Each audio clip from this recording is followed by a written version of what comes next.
Hey Stallions, I'm Hayden Fowler and you're watching the second season of SPiN TV.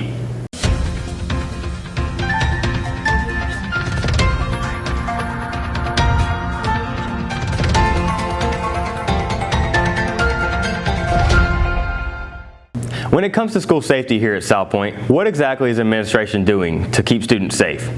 SPiN TV sat down with school officials to ask that question just days after Rock Hill police say a mother and son brought a gun on the school's campus.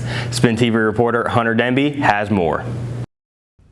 Just 3 days before Valentine's Day, a heartbreaking situation happened at South Point High School. Police say a 16-year-old was enrolling into classes when an administrator noticed what appeared to be a gun in his pocket. She called the school resource officer to investigate. Police say that's when the student handed the gun to his mom. The student and his mom were arrested for bringing a gun on campus and hiding it from the police.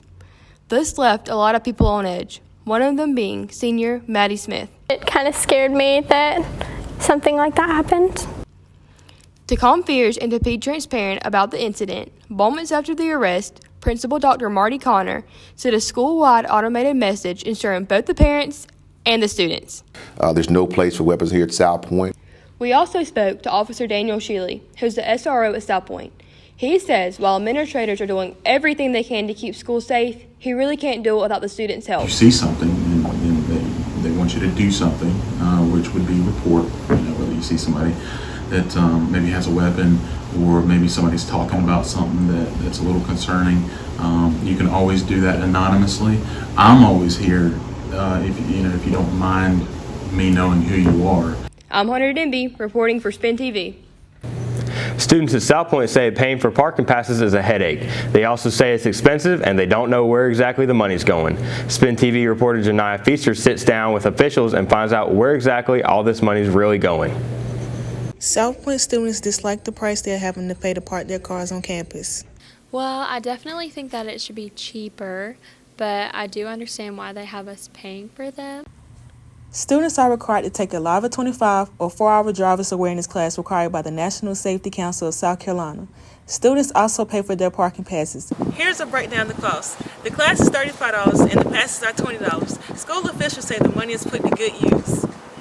The money that goes into those accounts is used to purchase the tags that you guys have on your cars for security. That way we know who the cars are registered to.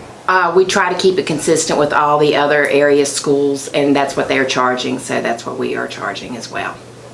Meanwhile, one of the South Point students feels that the Live at 25 program is not helpful to the students and that it discourages them. Like, you learn statistics, but all of the statistics are like how many teens have died and like showing you videos of families in the aftermath of them losing their loved ones, which is a great wake-up call for some, but for others it's just like they don't want to sit in a room for that long just to hear the same thing pushed to them over and over again.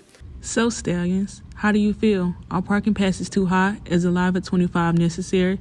Tweet us at SPiN TV1. Reporting for SPiN TV, I'm Janiyah Feaster. And here's Matt Stotts with all your latest sports news in the newest edition of The Extra Point. Thanks, Hayden. The South Point baseball team is looking for redemption after a disappointing 2019 season. We spoke to Coach Melvin Waring about the strengths of the team and making a run for the playoffs. So, the number one goal is to win the conference, win the playoffs, make the playoffs, and have the kids perform well and to gain as much valuable experience as possible. Meanwhile, the boys and girls varsity basketball team were able to make it to the playoffs.